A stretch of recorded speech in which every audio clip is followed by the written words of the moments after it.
अस्सलाम वालेकुम। मेरा नाम मोहम्मद वकार हुसैन है और इस वीडियो में हम पढ़ेंगे अबाउट फाइलेटिक लीनिएज। अब ये फाइलेटिक लीनिएज है क्या, यानी कि इसका मतलब है कि भाई हमने पुरानी वीडियोस में इस बात को काफ़ी बार पढ़ा है कि जो मल्टी सेलुलर जो ऑर्गेनिज़म्स हैं वो यूनिसेलुलर सेल से बने हुए हैं, ठीक है, यानी सिंपल सेल से बने हुए हैं। तो आज हम इस बारे में पढ़ेंगे कि कैसे उस चीज़ को हमने मतलब एंसेस्टर टू डिसेंडेंट हुए कैसे हैं आखिर। तो चलें देखते हैं। तो ये है वो टॉपिक जिसके बारे में आज हमने पढ़ना है, फाइलेटिक लीनिएज एडिंग डेलीविए, और इसको हमने आज डिटेल में पढ़ना है। पेज नंबर 9 पर ये अवेलेबल है सिंध बोर्ड की बुक पर, बायो की। लेकिन इस पेज से ज़्यादा जो इम्पोर्टेंट एक और पेज है, जो इससे पिछला पेज है, अगर हमने उसे डिटेल में पढ़ लिया और उसे समझ लिया तो आपको बहुत आसानी से समझ आ जाएगा कि फाइलेटिक लीनिएज आखिर है क्या। तो चलें हम डायरेक्ट उस पेज पर ही चलते हैं। पेज नंबर 8 है ये, और इस पेज को मैंने 2 पैराग्राफ में डिवाइड कर दिया ताकि आपको बात आसानी से समझ आ जाए। तो चलें देखते हैं क्या है। अच्छा, तो भाई ये कहते हैं कि भाई लाइफ जो है वो स्टार्ट हुई है, life arose in this world almost 2.5 billion years ago, यानी कि 2.5 अरब साल पहले जो है ज़िंदगी शुरू हुई, ठीक है, लाइफ। अब जो पहला जो लिविंग ऑर्गेनिज्म था, यहाँ पे पहली जो लिविंग फॉर्म थी ना, वो थी सिंपल यूनिसेलुलर ऑर्गेनिज्म, ठीक है, ये तो आपको पता है। अब इससे आगे चलते हैं तो ये कि भाई फिर आगे चलकर हुआ ये कि इनकी जीन्स में मॉडिफिकेशन हुई, जिसकी वजह से वो आज यूनिसेलुलर से मल्टी सेलुलर बन गए, ठीक है। यूनिसेलुलर आपको पता है क्या है, मैंने आपको बताया था। और मल्टी सेलुलर भी क्या है। यूनिसेलुलर का मतलब होता है एक सेल वाले, मल्टी सेलुलर का मतलब होता है जिनमें काफ़ी सारे टाइप के सेल पाए जाते हैं। खैर, वो तो बात पुरानी हुई। अब आगे अगर देखा जाए तो जो नए टाइप के जो लिविंग ऑर्गेनिजम्स हैं जो इवॉल्व्ड हुए हैं वो सिंपल यूनिसेलुलर से हुए हैं, यानी एक सादे सेल से हुए हैं। और आज अगर देखा जाए तो भाई इस दुनिया में मिलियंस ऑफ स्पीशीज़ पाई जाती हैं। मिलियंस ऑफ स्पीशीज़ यानी कि एक दो टाइप की नहीं, लाखों की तादाद, करोड़ों में आ गए, ठीक है। इतनी हो चुकी हैं, जो डिस्कवर्ड भी हो चुकी हैं, जिसके बारे में डिटेल में पढ़ाई भी हो चुकी है, ठीक है। और जो इम्पॉर्टेंट बात है इस बात में ये है कि भाई स्पीशीज़ क्या होती हैं जो अपनी नस्ल को आगे बढ़ा सकती हैं। खैर, अब इसके नीचे जो एक इम्पॉर्टेंट लाइन है, मैं ये समझता हूँ सबसे इम्पॉर्टेंट है ही ये तो सारी बातें आपको पहले से ही पता थी, ठीक है। Some kind of association with other living organisms, ठीक है, यानी कि कुछ ऐसी ऑर्गेनिजम्स हैं जो दूसरों पे एसोसिएट होते हैं। उनकी जो एग्जाम्पल्स हैं, एक होता है सिम्बायोसिस। अब जो सिम्बायोसिस है उसका मतलब होता है रिलेशनशिप वाले, ठीक है। जैसे कि एक इंसान है वो किसी के साथ रिलेशनशिप में होता है, तो इसी तरीके से ये है।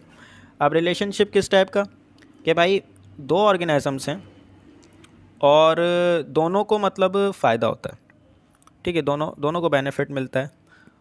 और मतलब जैसे कि एक दूसरे से मतलब खाना शेयर भी करते हैं और एक दूसरे को कोई ना कोई फ़ायदा भी होता है। इसको बोलते हैं सिम्बायोसिस।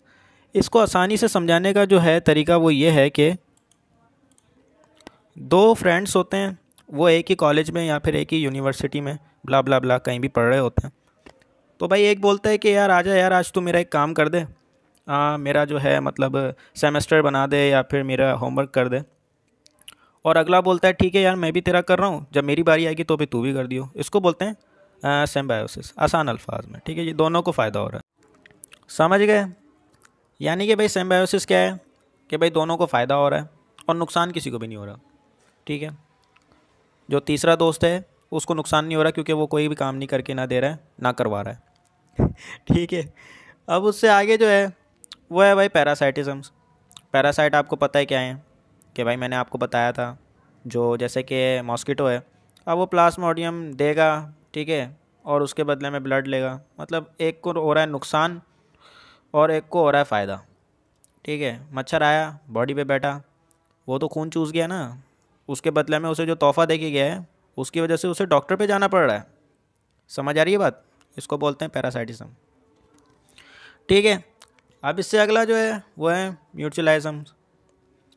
ये जो है ना म्यूचुअलिज्म, ये सेम बायोसिस की तरह है, यानी कि इसमें कोई भी चेंजेस नहीं है, दोनों को फ़ायदा हो रहा है भाई, दोनों को, ठीक है, दोनों झूला झूल रहे हैं, ठीक है। अब आ गया आखिरी, वो है कॉमन स्लाइम्स। कॉमन स्लाइम्स का मतलब क्या होता है भाई, कि जो है एक को हो रहा है फ़ायदा और एक को कोई भी फ़ायदा नहीं हो रहा है, ना फ़ायदा हो रहा है ना नुकसान हो रहा है, समझे? यानी कि ना फ़ायदा हो रहा है ना नुकसान हो रहा है। अब इसके एग्जाम्पल में आपको क्या दूं, ठीक है, जो भी है समझ जाना, ठीक है। ये है कि भाई मतलब सिम्बायोसिस क्या होता है कि भाई दोनों को फ़ायदा होता है, दोनों को, और उससे अगला जो है कॉमन स्लाइम्स, एक को फ़ायदा होता है, एक को ना नुकसान होता है ना फ़ायदा होता है। यानी कि एक बंदा आया, उसने मज़े किए, दूसरा ऐसे ही बैठा रहा है और निकल लिया, ठीक है। तो ये तो हो गया ये वाला पैराग्राफ। अब इससे जो आखिरी है वो भी देख लेते हैं। तो ये है वो अगला पेज, यानी कि अगला पैराग्राफ। अब इसमें जो पहली लाइन है वो तो बड़ी फजूल है, एक बार जब लिख दिया ऊपर तो दूसरी दफ़ा लिखने की क्या ज़रूरत थी यार। तो चलो ठीक है, दोबारा पढ़ लेते हैं। क्या है भाई, first living form simple unicellular organism. पता है आपको कि भाई पहली जो थी, जो सबसे पहले जो लाइफ शुरू हुई है वो यूनिसेलुलर से हुई है, सिंपल सेल से हुई है। अब उससे आगे चलते हैं कि भाई ये लाइन बड़ी इंपॉर्टेंट है, ठीक है। इसमें ही पता लगेगा कि ये जो है फाइलेटिक लीनिएज जो कुछ भी है ये आखिर पता कैसे चला है हमें। तो यार देखो, इसका जो आसान जवाब है वो इसमें लिखा है कि भाई सारे क्वेश्चंस के जो सॉल्व आंसर्स हैं वो हमें मिले हैं स्टडी करके फॉसिल्स की। अब फॉसिल्स क्या होते हैं ये सुनो। फॉसिल्स का मतलब होता है, जैसे एग्जाम्पल आपको, आप कहीं गए, सहरा में गए या फिर आप कहीं भी गए, आपको वहाँ पर मिल गई डायनासोर की हड्डी, ठीक है।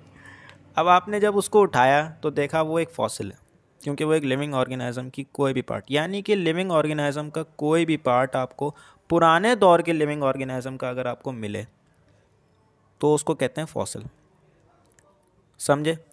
लेकिन अब इसका मतलब ये नहीं है कि आपने मतलब गए और फिर आजकल के दौर के जितने भी जानवर या कोई भी चीज़ है उसकी आपने फॉसिल उठा ली तो फॉसिल नहीं है। फॉसिल होता है पुराना, बहुत पुराना, ठीक है, इसको बोलते हैं फॉसिल। यानी कि एक लिविंग ऑर्गेनिज्म के जिस्म का या बॉडी का कोई भी ऐसा पार्ट जो आपको मिल जाए उसको बोलते हैं फॉसिल और पुराना, ठीक है। जो पहला जो फॉसिल पाया गया है ना इधर दुनिया में, जो सबसे फर्स्ट जो फॉसिल पाया गया है वो है 3000 मिलियन ईयर्स अगो। वो भी आपको मैं अभी दिखाता हूँ, ठीक है। अब इससे आगे चलते हैं। ये है कि भाई फॉसिल्स जो हैं वो different group of organism have different age, यानी ये मुख्तलिफ एज के टाइप के मिलते रहें, ठीक है। अब इसकी जो डायग्राम है या फिर इसकी जो पिक्चर है वो भी आपको दिखा देता हूँ। ये है भाई वो पेज या फिर ये है वो डायग्राम जिसमें तमाम डेटा लिखा हुआ है, ठीक है।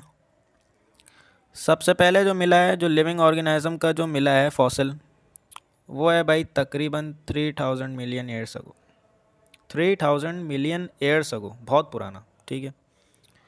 अब ये वाला जो पोर्शन है, राइट हैंड वाला जो पोर्शन है, ये एनिमल्स के लिए है, जिसमें बर्ड्स भी आ जाते हैं, मैमल्स भी आ जाते हैं, रेप्टाइल्स भी आ जाते हैं, एम्फीबियंस भी आ जाते हैं, सब आ जाते हैं, फिश भी आ जाते हैं, ठीक है, इन्वर्टिब्रेट भी आ जाते हैं, सब आ जाते हैं। अभी इन्वर्टिब्रेट क्या है, ये चीज़ें क्या है, ये आगे हम पढ़ेंगे, फ़िलहाल अभी ये समझ लो।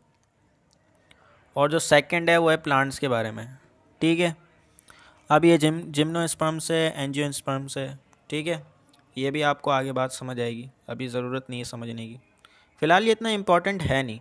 लेकिन हाँ, ये MCQs के हिसाब से बहुत इम्पॉर्टेंट डायग्राम है, क्योंकि इसमें ये जो डेट्स लिखी हैं, इस डेट में आपको मतलब वो दे सकते हैं। खैर इसके बारे में मैं ज़रूर बनाऊंगा लास्ट, जब ये पूरा चैप्टर ख़त्म हो जाएगा तो आखिर में मैं MCQs भी बनाऊंगा इसके, इंशाल्लाह। अब हम चलते हैं अपने दोबारा फाइलेटिक लीनिएज वाले पेज पर, ठीक है भाई, आ गए हम इधर दोबारा। अब इसको दोबारा पढ़ने की ज़रूरत है नहीं, क्योंकि आपको बात आ गई होगी समझ, क्योंकि देखें ना इसमें लिखा हुआ है पीरियड्स के बारे में, मतलब कैसे वो सारे गॉलजिकल पीरियड्स थे जिसकी वजह से प्रोसेस हुई ऑफ इवोल्यूशन। इवोल्यूशन का मतलब होता है बदलाव लाना, क्या क्या चेंजेस आई, किस वजह से मल्टी सेलुलर बना वगैरह, ठीक है, समझ गए। स्पीशीज़ के बारे में बताया था, स्पीशीज़ ये बहुत इंपॉर्टेंट है, ये हमेशा याद रखना। स्पीशीज़ वो होते हैं जो अपनी नस्ल आगे बढ़ा सकते हैं, ठीक है। फाइलेटिक लीनिएज का मतलब होता ही ये है कि भाई एंसेस्टर टू डिसेंडेंट, एंसेस्टर क्या होता है? फॉर एग्जांपल एक यूनिसेल्यूलर है, वो आगे चलते चलते जब वो मल्टी सेल्यूलर बन गया तो वो बन गया डिसेंडेंट, यानी एंसेस्टर टू डिसेंडेंट। तो यार ये थी वीडियो। आई होप आपको ये पसंद आई होगी और समझ भी आई होगी। फिर मिलते हैं नई वीडियो में, तब तक के लिए खुदा हाफिज़।